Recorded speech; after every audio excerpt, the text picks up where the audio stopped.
శ్రీ మహాగణాధిపతయే నమః.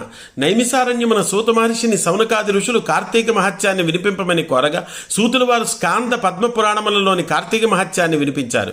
వశిష్ఠ మహర్షి తన యాగానికి కావలసిన ద్రవ్యం కోసం జనక మహారాజు వద్దకు వెళ్ళగా అతడు కార్తీక మహత్యం చెప్పమని వశిష్ఠుల వారిని ప్రార్థిస్తాడు.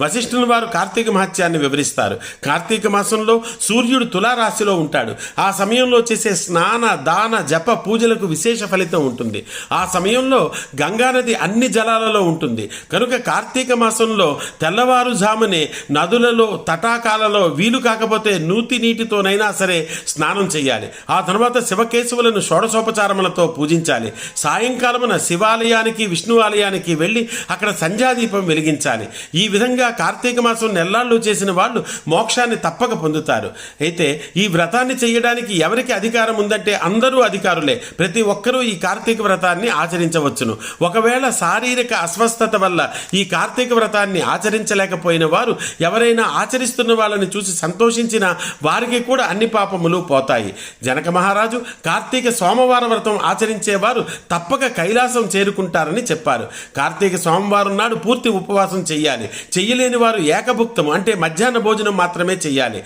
అది కూడా చేయలేని వారు నక్తము అంటే పొగలంతా ఉపవసించి రాత్రి నక్షత్ర దర్శనం చేసుకుని భోజనం చేయాలి. అది కూడా వీలు కాని వారు ఆయాచితము అంటే తాను భోజనంకే ప్రయత్నించగా అయాచితముగా వచ్చినది తినవచ్చును.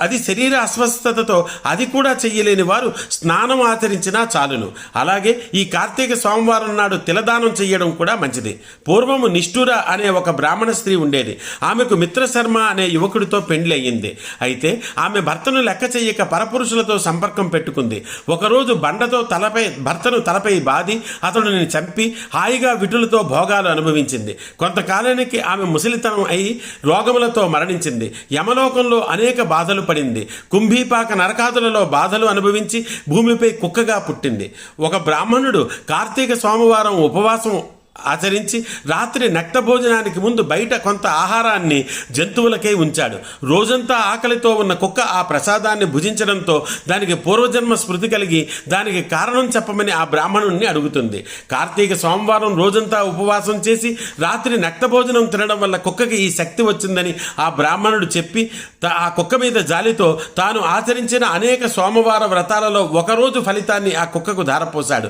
దానితో కుక్క దివ్య శరీరాన్ని పొంది కైలాసాన్ని చేరుకుంది.